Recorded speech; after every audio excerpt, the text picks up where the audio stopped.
Assalamualaikum warahmatullahi wabarakatuh dan salam sejahtera buat semua. Nama saya Faisal Nazrin, saya akan jadi host anda pada malam ini dengan tajuk Ambang Pilihan Raya Amerika Syarikat.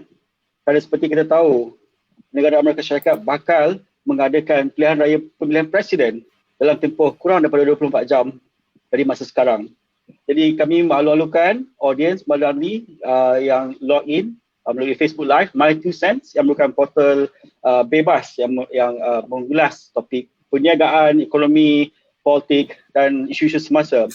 Jadi panel kita pada malam ini tidak hanya ada seorang speaker iaitu saudara Ahmad Faizal. Saya kira bukanlah satu nama asing bagi kita semua yang mungkin selama ini mengikuti banyak tulisan beliau di The Patriots, dan beliau juga merupakan penulis buku Langkah Sheraton yang merakamkan detik sejarah yang dianggap cemas dalam arena politik tempatan.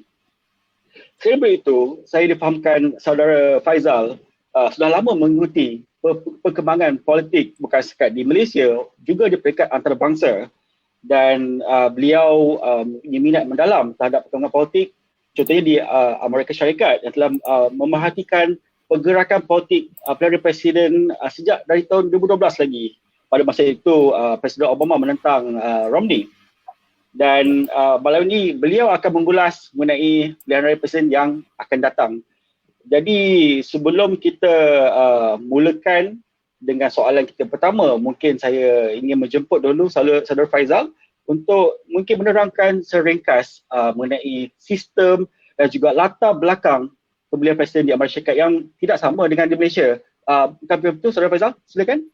Okey, Assalamualaikum warahmatullahi wabarakatuh. Apabila kita cakap tentang pilihan raya presiden USA ini, kita kena faham satu benda yang sistem memang lain daripada sistem Malaysia.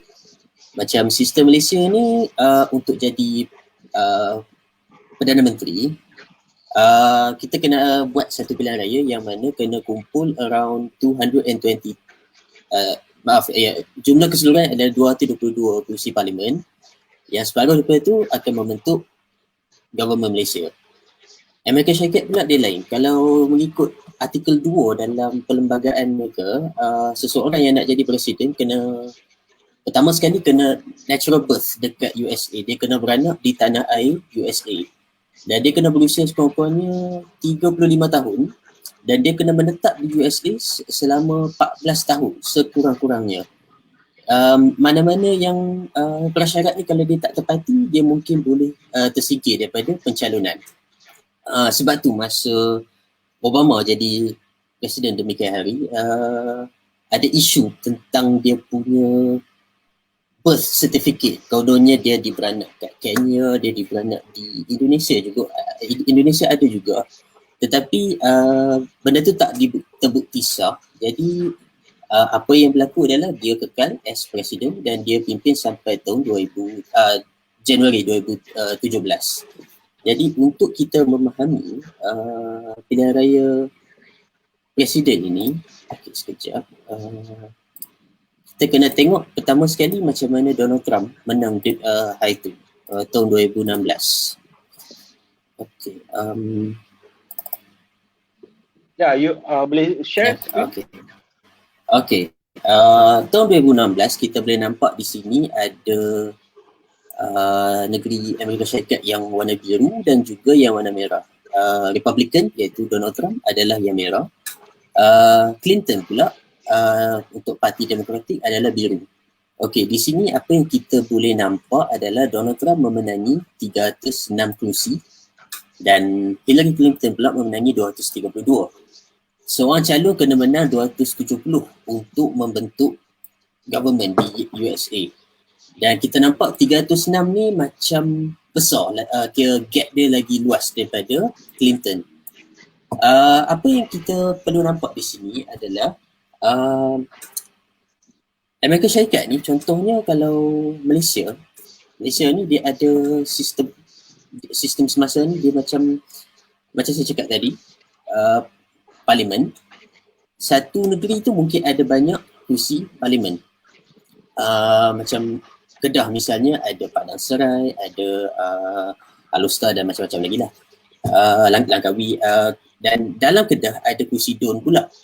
Seperti yang kita faham, parti mana yang dapat majoriti dalam kursi DUN akan bentuk kerajaan negeri dan kursi parlimen akan bentuk kerajaan persekutuan. Tetapi di Amerika Syarikat kita boleh nampak contohnya California. Okey, sini California. Di sini Clinton mendapat 8.7 juta undi dan Trump pula mendapat 4.4 juta undi. Dan apa yang berlaku adalah Clinton menang di California dan secara automatik 55 kursi pergi kepada Clinton di sini. Katakanlah Clinton menang di California sahaja, kat sini akan 55 sahaja. Katakanlah Trump menang semua hari itu, 55 saja di sini. Kiranya sistem dia begitu. Parti mana yang menang di negeri itu dia take all. Dia tak jadi macam kursi dia, contohnya di California 30 kursi Clinton dan 25 kepada Trump, tak. Dia akan take all. Winner take all. Jadi di sini apa yang kita nampak adalah Florida, Iowa, Wisconsin, Michigan, Michigan, Ohio dan Pennsylvania. Di sini kita kena tengok satu benda ya. Kalau kita nampak merah dia berlainan dengan tempat-tempat lain. Perasan tak? Ya, dia gelap lagi. Dia gelap lagi dan dia ada macam line sikit lah kan? Okey. Di sini saya ada buat satu apa ni? Sebentar ya. Dia saya punya infografik tak keluar pula.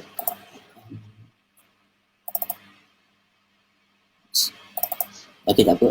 Dia tak keluar. Okey. Di sini apa yang kita nampak, contohnya di Wisconsin misalnya, saya buka balik skrin tadi. Okey, apa tak? Okey. Dia belum keluar lagi. Okey dah. Okey, dah keluar ya. Okey, Ya. Contohnya di Wisconsin sini kita boleh nampak Trump mendapat 1.4 juta dan Clinton pula mendapat 1.38 juta. Majoriti dia tipis saja, sebanyak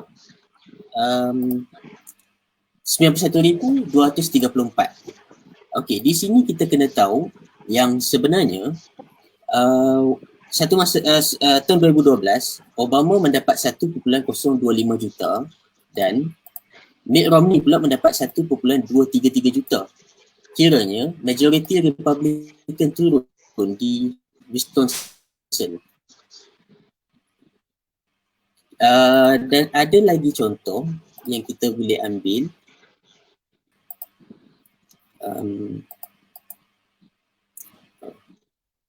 Okay.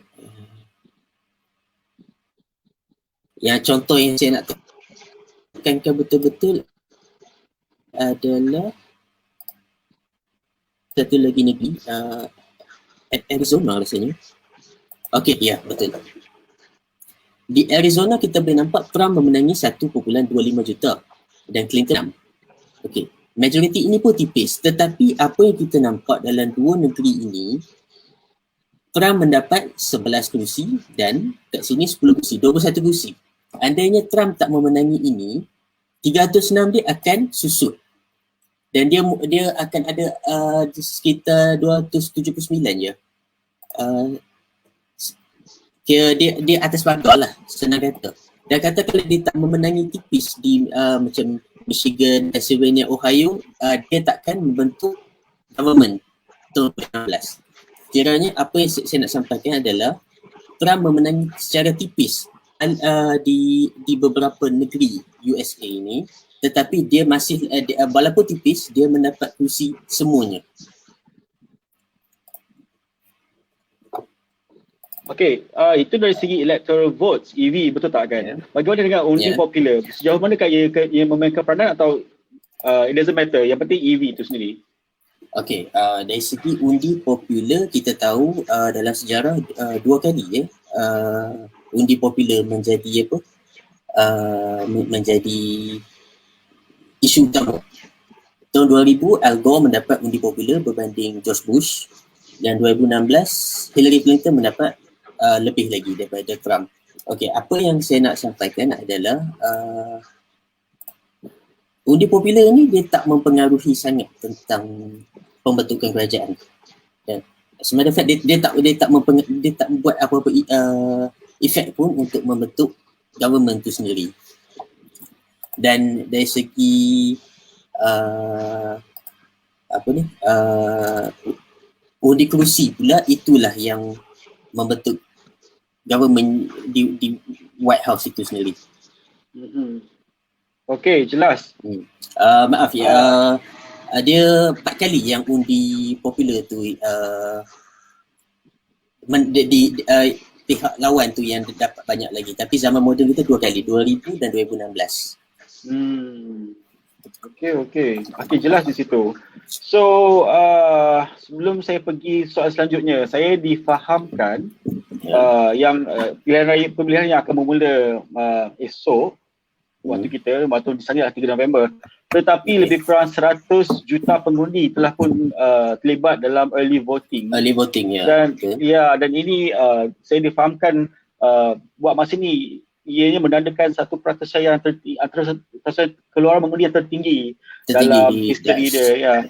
Jadi ini dalam sejarah dia. Jadi ini agak menarik memandangkan seperti kita tahu negara Amerika masih lagi berperang macam agak beli Malaysia, tapi keadaan di sana dengan ancaman wabak COVID-19-nya masih teruk lagi berbanding negara kita.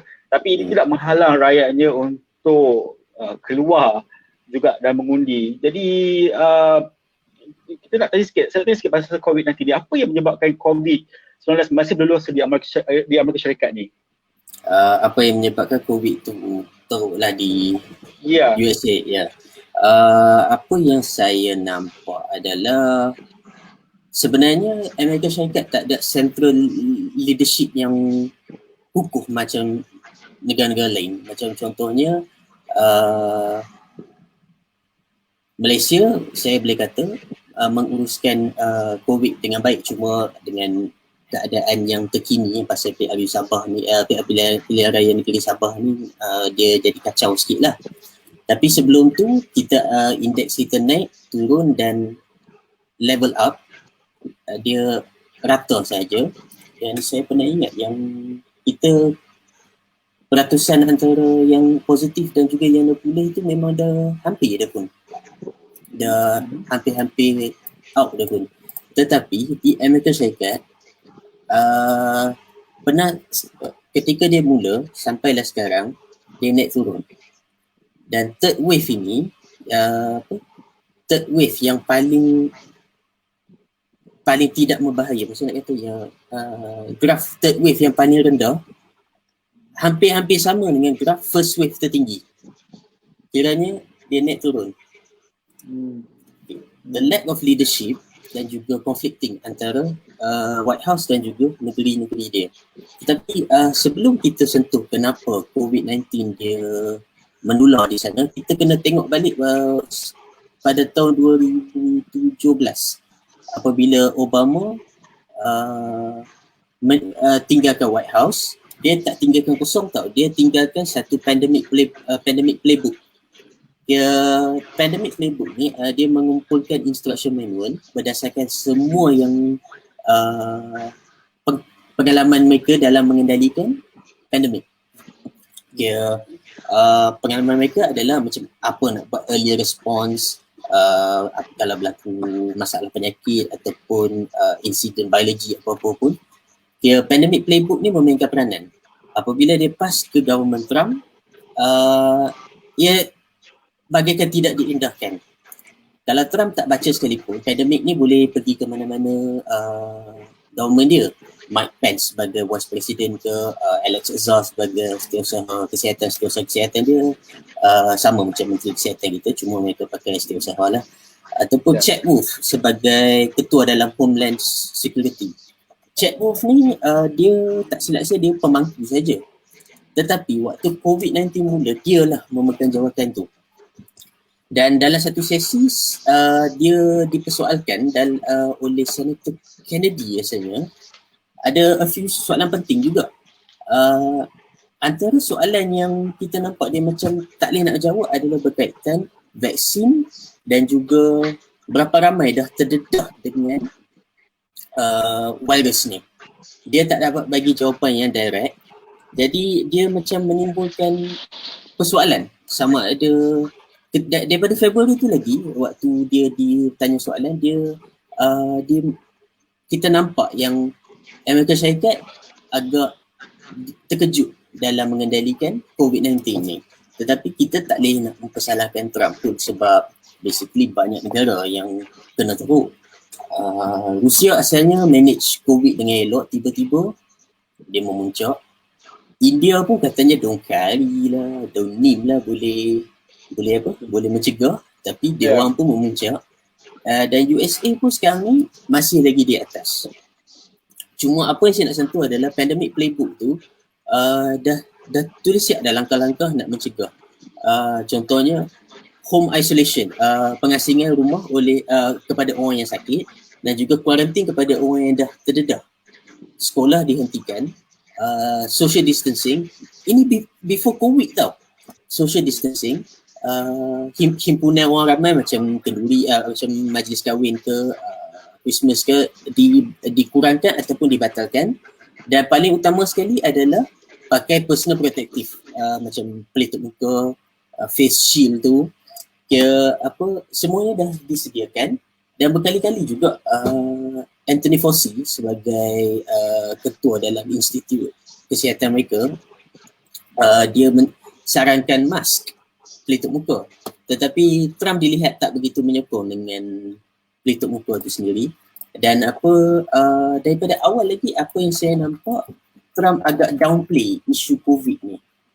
Dia macam contohnya bulan Mac kalau tak silap, dia ada cakap yang it's all under control, seorang je kena dan it will go away. Tapi it did not go away. Dan bulan sekitar 2 months after that, dia macam bercakap it is what it is, we have to accept it. So dia tak deal the entire thing.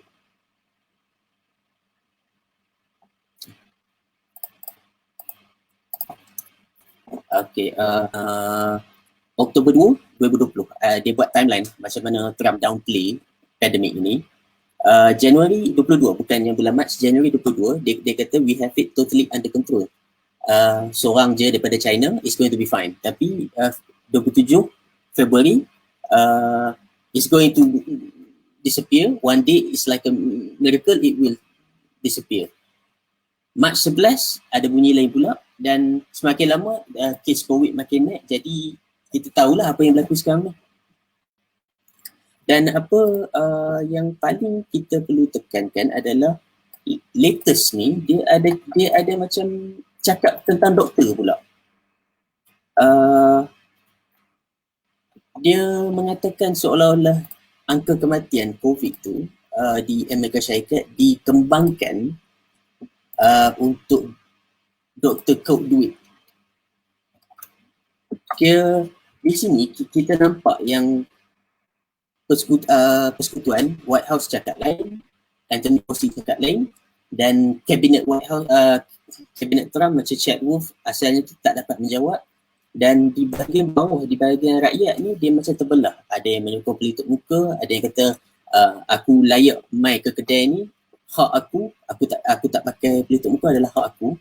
Jadi dia tak ada central leadership yang bagus.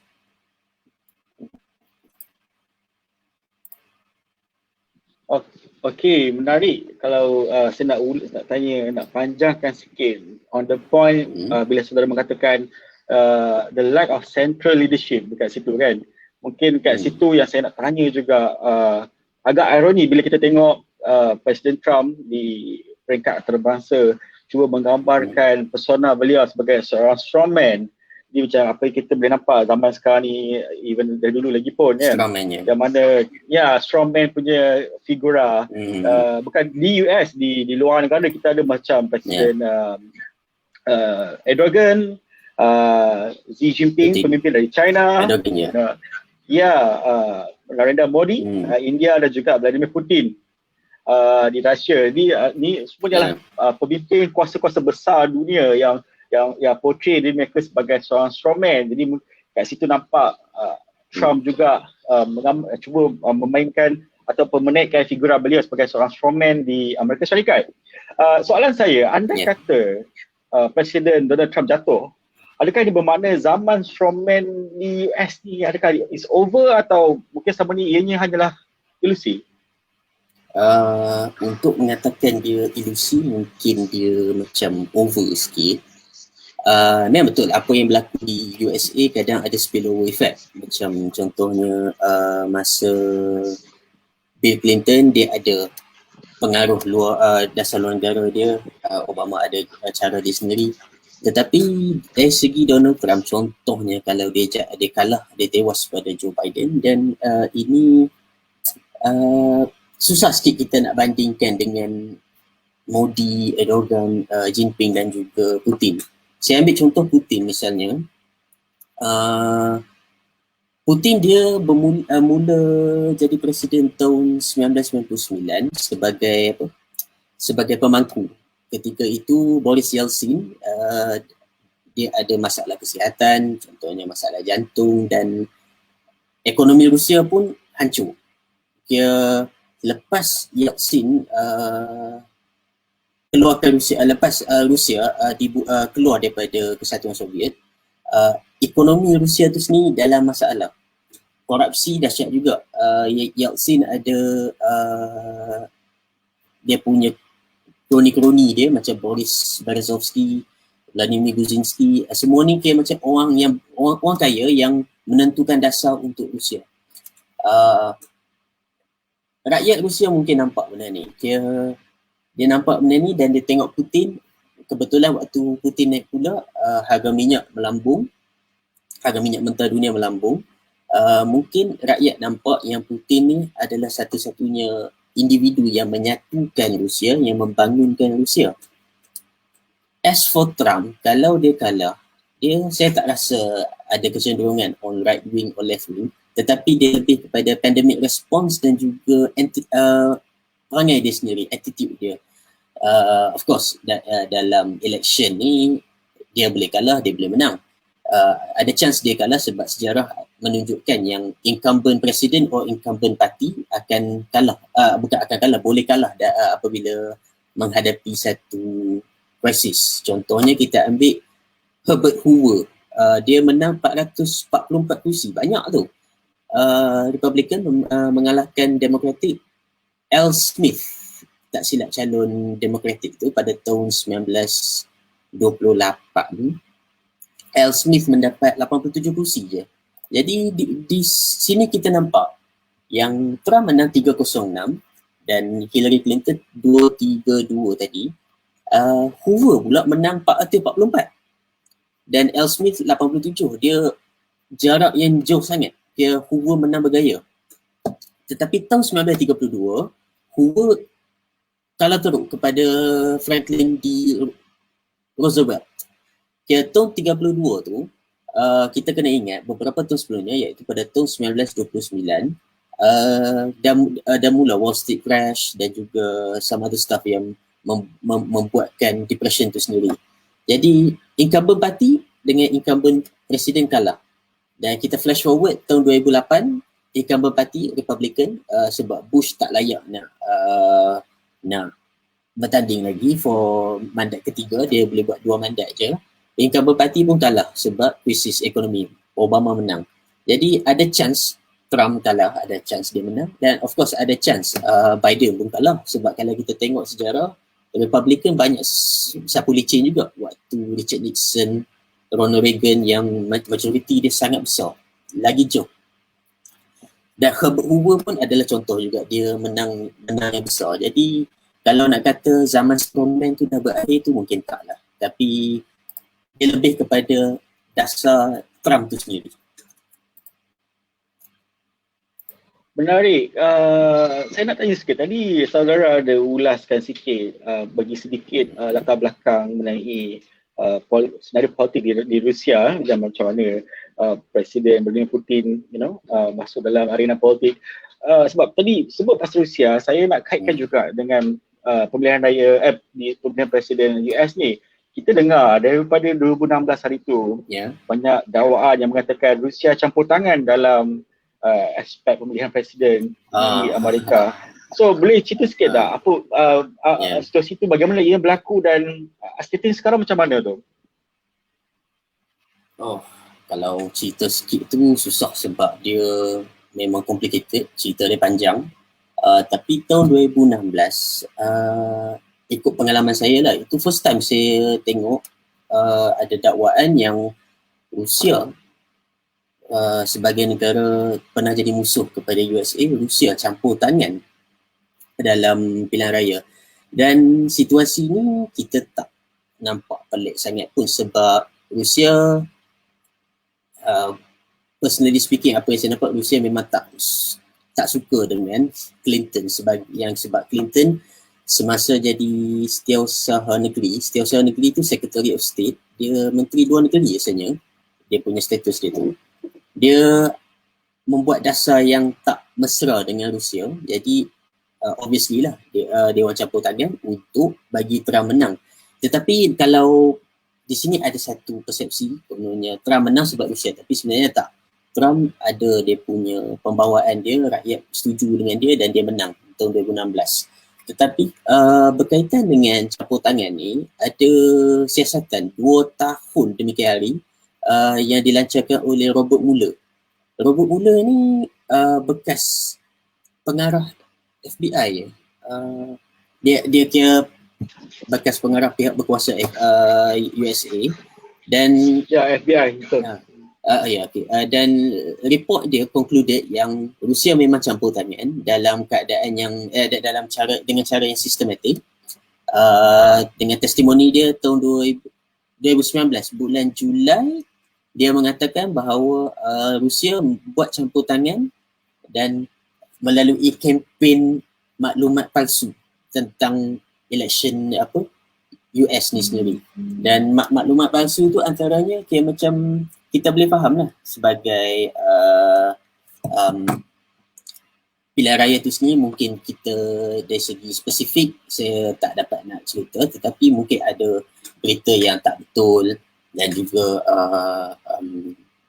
berita yang dia fokus on satu individu sahaja. Tetapi dari segi kedaulatan US, this is a serious issue yang berlarutan sampai hari ini, yang mana pegawai US menuduh Rusia, bukan Rusia saja, Rusia, China dengan Iran kerana cuba mempengaruhi pilihan raya tahun 2020. Ya, kalau kita tengok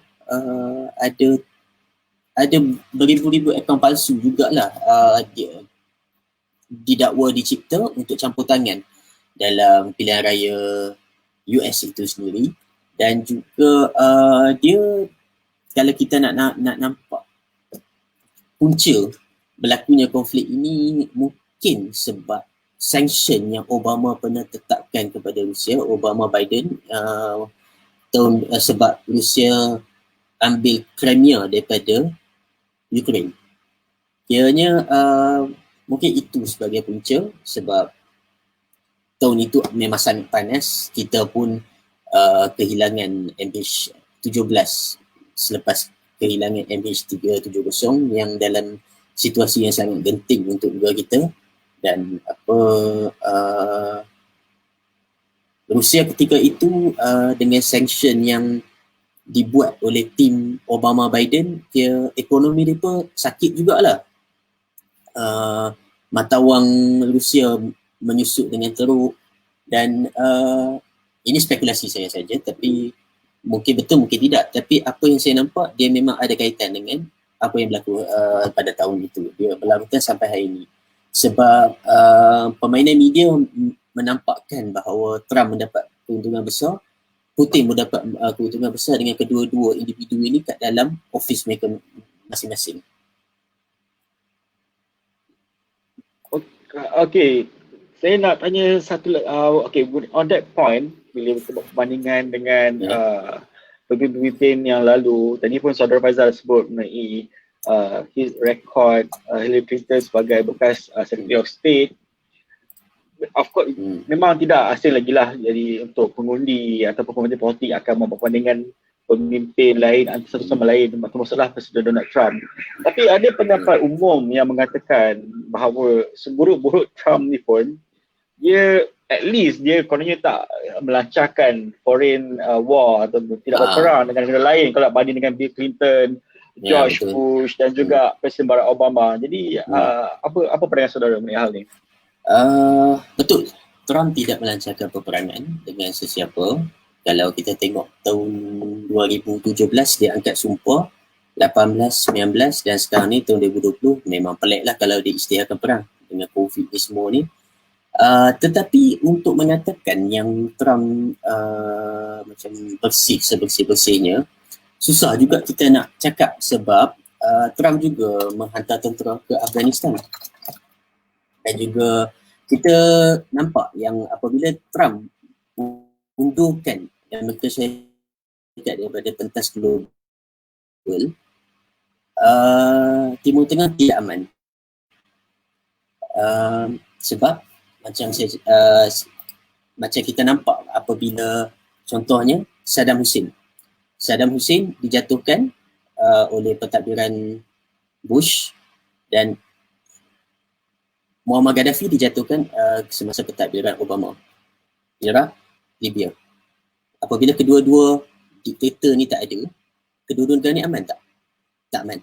Dia ada konflik sendiri dan dia ada apabila orang kata macam power vacuum, kekosongan dalam kuasa itu sendiri diisi oleh pihak lain.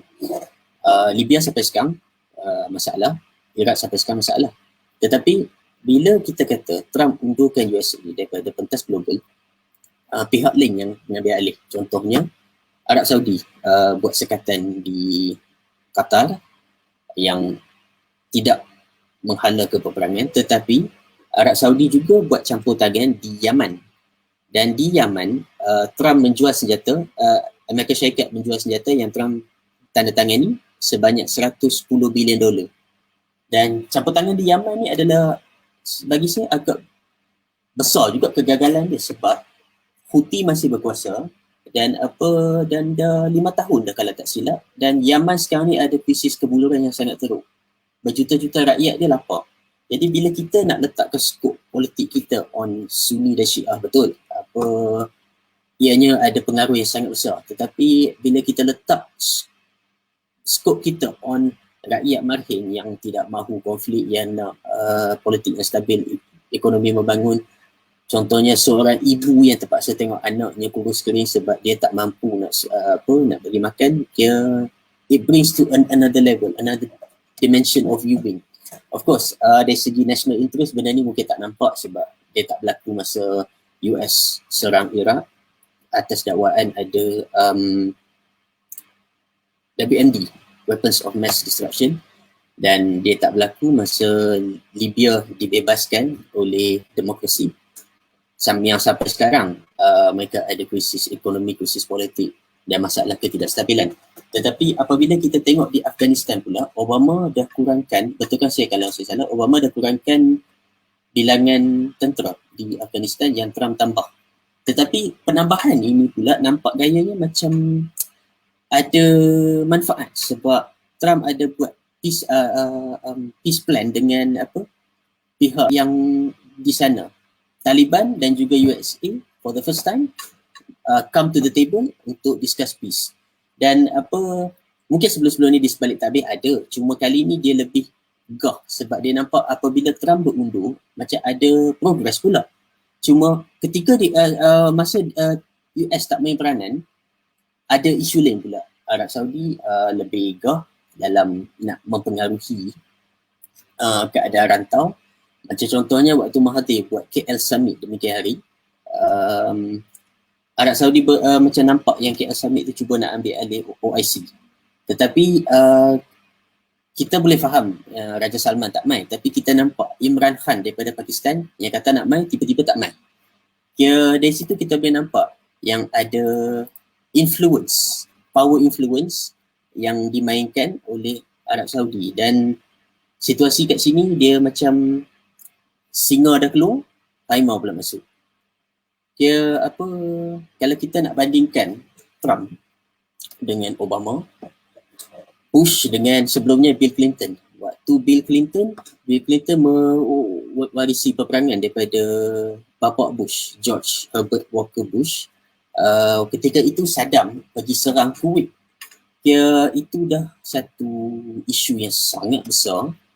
Saddam serang Kuwait dan Amerika Syarikat membebaskan Kuwait, dan benda ni berlarutan waktu Bill Clinton punya kepimpinan, dan selesai buat sementara waktu, kemudian turun ke George Bush pula, no comment lah, kita nampak je lah Afghan War, Iraq War bermula sekali lagi. Apa yang saya nampak, pentadbiran Bush dia membuatkan US dah tak mampu nak pergi berperang. Afghan War, Iraq War memakan kos yang sangat tinggi, 2.4 trilion kalau tak silap, yang satu kos yang sangat tinggi, dan ketika itu infrastruktur USA dalam keadaan yang bermasalah besar. USA juga ketinggalan dalam perlumbaan bersama negara EU misalnya, Jepun. Kalau kita ingat, ada satu video yang pernah dimainkan yang seorang rakyat Amerika Syarikat ni mengatakan Amerika Syarikat sudah bukan lagi the greatest country in the world. Amerika Syarikat hanya leading on jumlah banduan kat dalam penjara. Kalau nak kata freedom di Amerika Syarikat, Belgium pun ada, Jepun pun ada, dan of course sekarang ni kita tengok Perancis pun ada. Dari segi negatif lah Perancis punya freedom tu sebab dia menghina Nabi. Tetapi dia pun ada.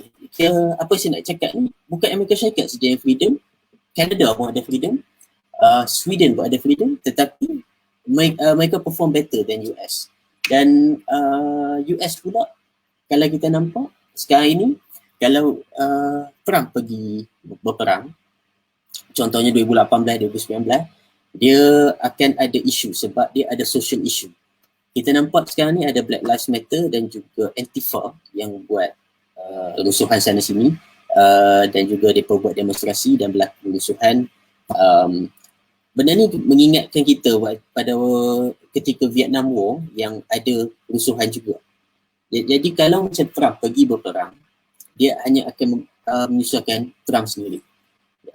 Maka kalau nak whitewash kata Trump tu tak berperang, itu kita nampak perspektifnya betul. Cuma in a hindsight yang dari segi government, saya nampak Trump memang tak boleh pergi berperang. Cuma masih ada airstrike, masih ada bombardiran. Jadi memang nampaknya bila melibatkan soal senario politik di Amerika Syarikat, memang tidak dapat lari dari kita kena kaitkan juga dengan konflik di Timur Tengah seperti yang saudara ulaskan tadi kan. Jadi dan saudara ada menyebut mengenai macam Obama dia mewarisi Afghan War, dan juga Obama dia mewarisi Afghan War dan juga Iraq War. Dia menghentikan Iraq War dan mengurangkan Afghan War, mengurangkan tentera di Afghan War, tetapi dia juga pergi serang Libya. Jadi dia macam apa yang orang katakan tu memang betul. Dia memang Trump tidak mengacau negara orang seperti mana Obama kacau Libya tu is a big problem. George Bush paling dahsyat jugalah for the modern world. Jadi kita di situ tadi saudara menyebut mantan Presiden Iraq Saddam Hussein ditumbangkan pada zaman Presiden Bush. Jadi soal lagi Saddam Hussein. Jadi Muammar Gaddafi tumbangnya ketika zaman Obama, dan zaman Presiden Donald Trump juga tidak kita dimaklumkan pada Oktober tahun lalu Presiden Donald Trump ada mengumumkan US berjaya menumbangkan pemimpin IS Abu Bakar al-Baghdadi yang Baghdadi, dikatakan yes. telah membunuh diri dengan meletupkan dirinya sendiri ketika operasi yang dijalankan oleh US Special Force. Jadi soalan saya, adakah jadi agak baru lagi Oktober tahun lepas, dan jadi soalan saya, adakah pembunuhan Abu Bakar al-Baghdadi, pemimpin IS ni, boleh menyumbang kebersokongan kepada Presiden Trump? Soalan yang baik, sebab kita nampak benda ni berlaku waktu Obama melancarkan operasi yang Osama bin Laden dilihat terbunuh. Walaupun orang berpendapat yang Osama bin Laden ada kaitan dengan Amerika Syarikat secara konspirasi, tetapi kita anggap sajalah Obama bunuh Osama. Dan dalam pilihan raya presiden tu, kalau kita nampak tahun 2012, Obama menang. Jadi mungkin ada peluang yang pembunuhan Abu Bakar al-Baghdadi ini boleh mengumpulkan sokongan, tetapi apa yang kita harus tengok secara perspektif, Osama menyerang USA di World Trade Center tahun 2001. Walaupun dia tak mengaku, walaupun ada budaya Pashtun di Pakistan tu, di mana Osama berlindung.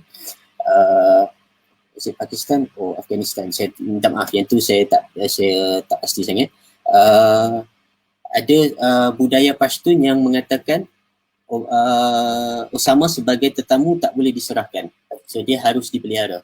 Jadi for the time being, tahun 2001 tu dia tak mengaku, tapi over the years dia nampak yang Osama buat pengeboman di World Trade Center yang ramai malah di Amerika Syarikat sendiri tak percaya yang Osama boleh buat sesuatu yang dahsyat sebegitu rupa. Sebab kalau kita tengok Bush belanja untuk pertahanan beratus bilion, tetapi hanya 4 pesawat sahaja dah menumbangkan kedaulatan mengancam keselamatan USA sendiri.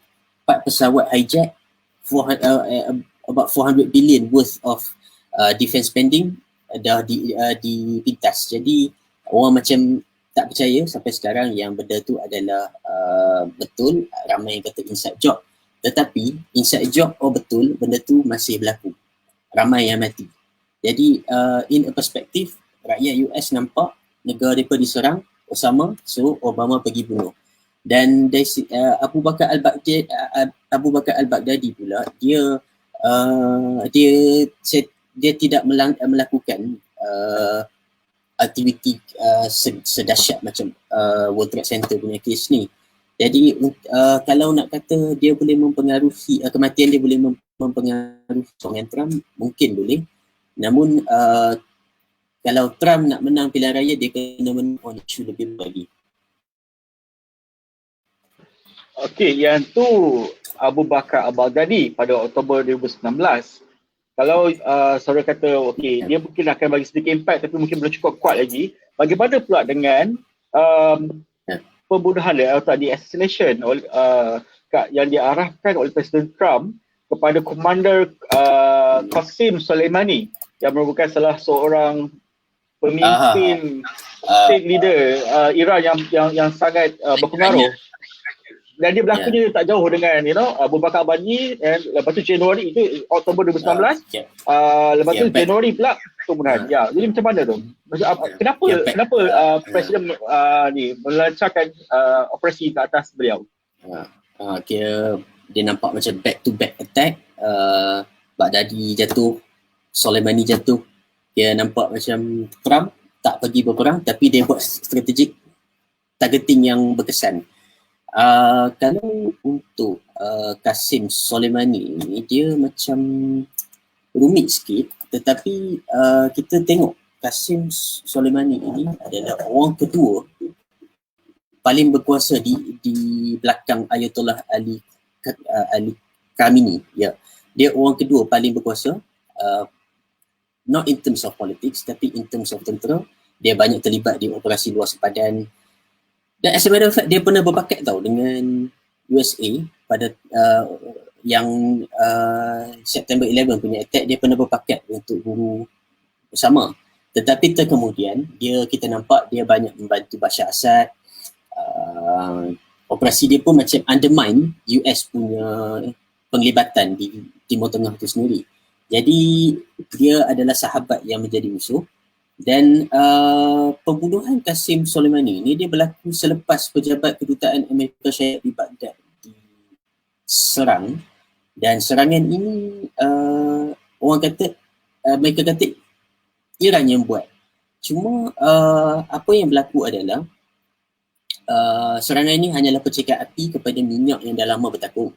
So bila dia percik, dia sambar, jadi US bunuh Qasem Soleimani. Cuma dari segi perspektif, ini memang a big issue sebab dia serangan Iran tu di pejabat kedutaan. So bila pejabat kedutaan diserang, jadi dia macam you are attacking the nation itself. Jadi pembunuhan ini mungkin boleh ada pemberat untuk memenangkan Trump. Jadi selepas insiden pembunuhan Komandan Qasem Soleimani, tak lama lepas tu Presiden Trump memperkenalkan juga the peace deal ataupun yang ditulis sebagai the Trump deal of the century. Jadi soalan saya, adakah ianya mampu untuk adakah ianya akan ini punca negara-negara Arab berdamai dengan Israel, dan sejauh mana ini juga memberi satu nilai tambah atau faktor yang mungkin memenangkan kempen Presiden Trump kali ini? Okey, yang peace plan ni memang sangat besar jugalah. Dia dikatakan deal of the century, perjanjian senang kata perjanjian hebat di abad ini. Cuma dari segi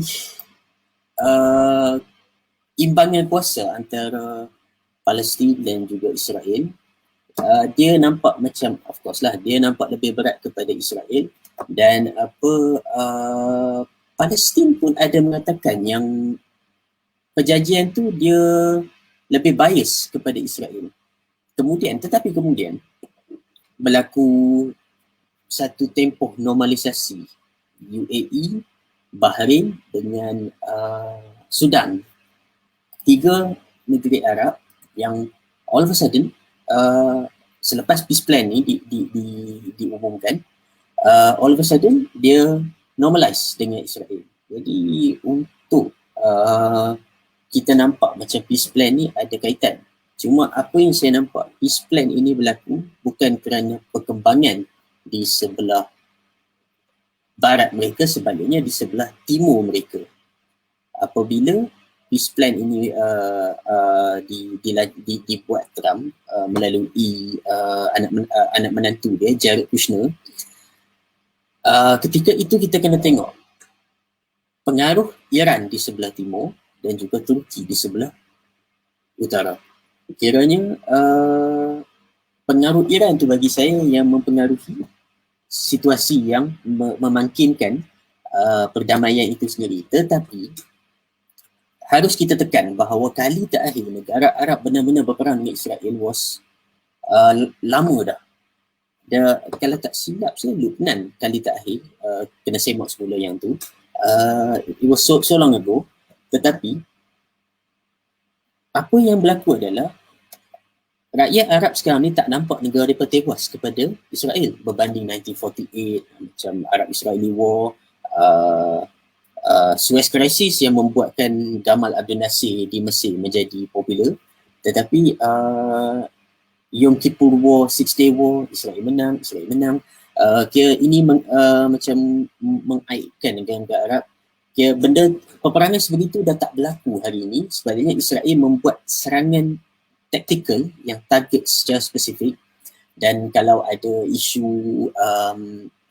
orang awam mati pun, they just blame Hamas buat human shield je.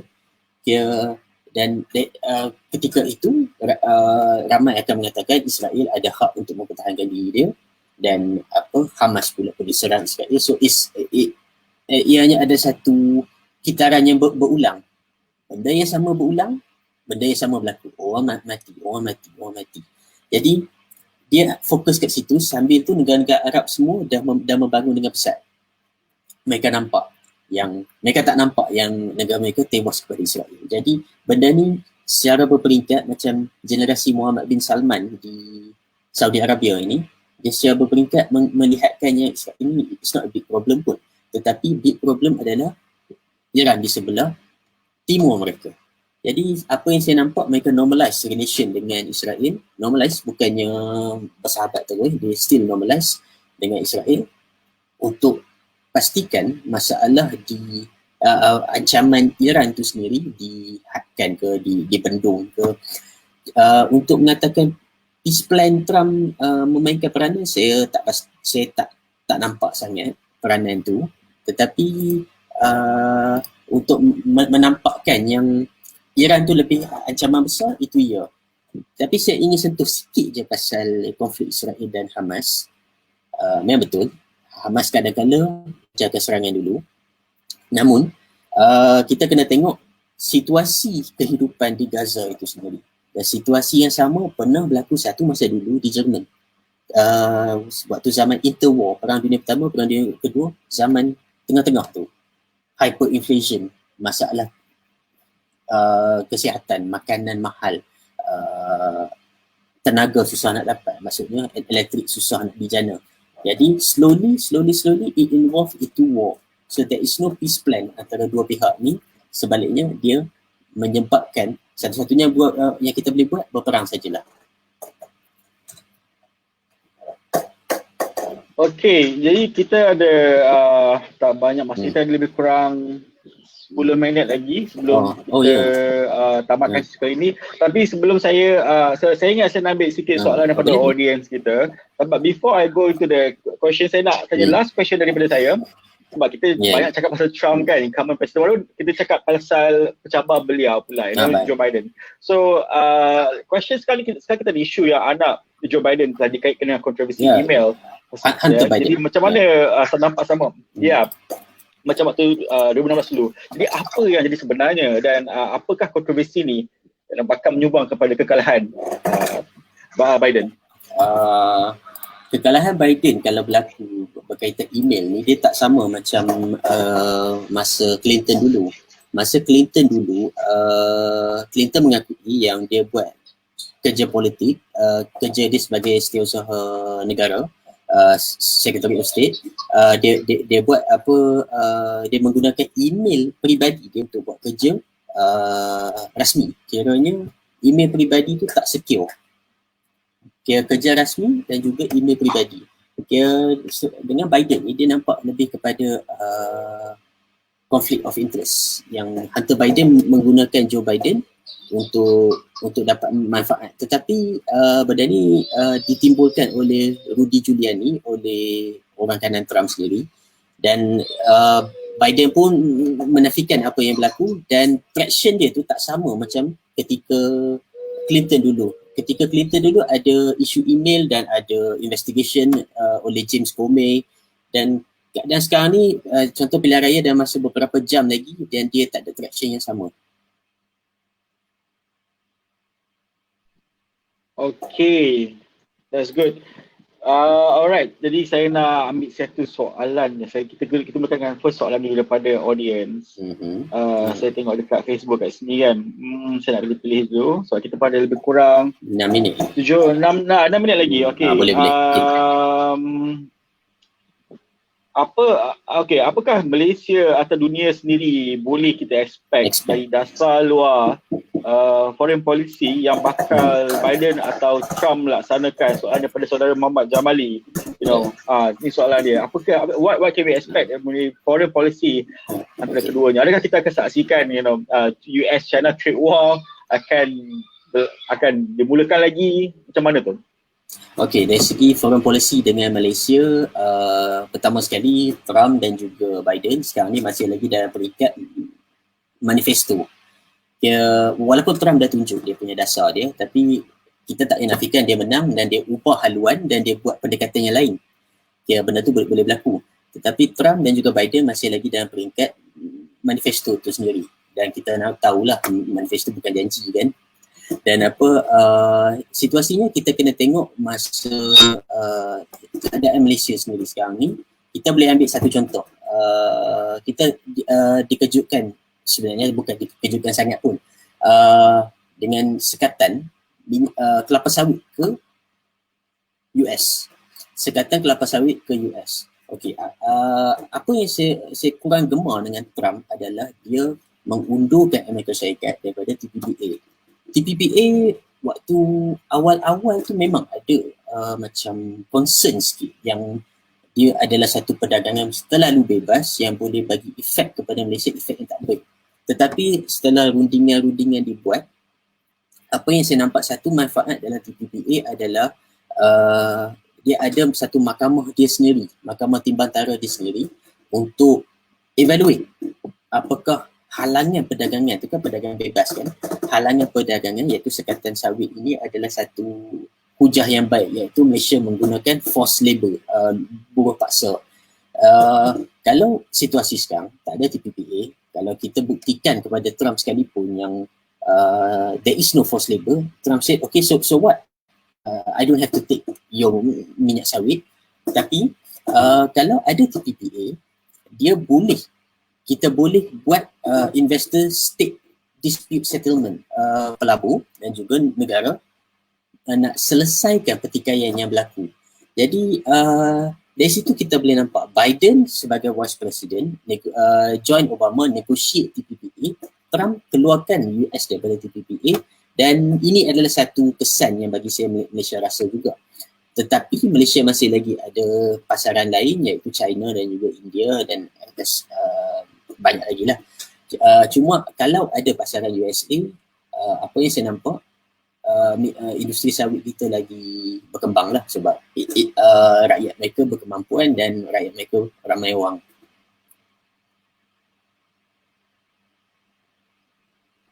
Alright, that's very interesting. Jadi ada 2 minit saya ada satu jawab soalan tu yang daripada saudara Afiq Muhammad Kamal. Sempat tak? Okey, kita ada satu saudara Afiq Muhammad Kamal. Bukankah Trump yang awal minta border antar state ditutup ke? Saya salah. Saya ni berkaitan dengan pengekangan COVID, betul tak kan? Ya. Okey. Tentang border state closure ni, saya mungkin terlepas pandang yang Trump minta border closure asalnya, tetapi saya ingin sentuh tentang situasi yang berlaku di Michigan. Okey, di Michigan ada governor perempuan bernama Gretchen Whitmer yang mana Amerika Syarikat sendiri, rakyat Amerika Syarikat nak rusuh pejabat dia, nak culik dia. Dan benda ni berlaku ketika Trump menaikkan di Twitter liberate Michigan, sebab Michigan tutup border mereka, buat lockdown. Trump buat ciapan liberate Michigan. Jadi bukan saya kata Trump tak berusaha langsung, tak menutup langsung. Sebaliknya it's a conflicting dari segi pihak atasan dan juga pertengahan dan juga bawahan, yang mana pihak Demokratik dan juga Republican pun pendekatan Trump adalah Democratic States, Republican States. Contohnya kalau Malaysia, kalau nak kita letakkan perspektif tu, Selangor, Pulau Pinang sebagai negeri pembangkang, hampa handle lah sendiri. Dia ada direct assault daripada persekutuan dan juga negeri. Jadi pada khidmat saya, Trump ada buat langkah pencegahan yang boleh dikatakan selaras dengan WHO, tetapi pada ketika itu juga dia ada buat dia ada buat problem sikit-sikit yang bagi saya yang isu Gretchen Whitmer tu sangat besar, sebab governor US nak diserang oleh militia dekat, militan kat dalam US sendiri. It's not about Islamic terrorism anymore. Mereka ni nak buat benda tu. Jadi it's something new yang very divisive, sangat memecah belahkan. Okay. So saya nak go last question, bagi kita dah masa tinggal tak sampai 9 minit lagi. Last question, daripada pendapat saudara, who will win? Itu sangat susah nak kita tengok, tetapi dari segi traction, Trump sokongan dia banyak, Biden sokongan dia banyak, tapi secara peribadi saya nak Biden menang lah. Okey, jadi saya rasa kita betul-betul on the dot sudah tamat masanya. Jadi saya rasa ini masa kita buat malam ni. Jadi dengan itu saya mengucapkan ribuan terima kasih kepada saudara Ahmad Faizal kerana sudi memberikan banyak input-input yang berguna untuk terutama untuk audiens di Malaysia, untuk kita memahami soalan secara ringkas. Jadi bila kita tengok esok bila berlakunya aktiviti mengundi yang lebih daripada skala peringkat nasional di sana dan resultnya keluar, jadi kita akan boleh fahamlah sikit sebanyak hujung pangkal apa yang berlaku di sana. Jadi saya juga ucapkan terima kasih kepada My 2 Cents kerana mengendalikan pada malam ini dan juga kepada audiens kita dan juga kepada mereka yang bertanya soalan. Jadi itu saja kita boleh kongsikan malam ni. Saya ucapkan terima kasih sekali lagi kepada semua dan saya akhiri dengan Assalamualaikum warahmatullahi wabarakatuh. Terima kasih. Assalamualaikum.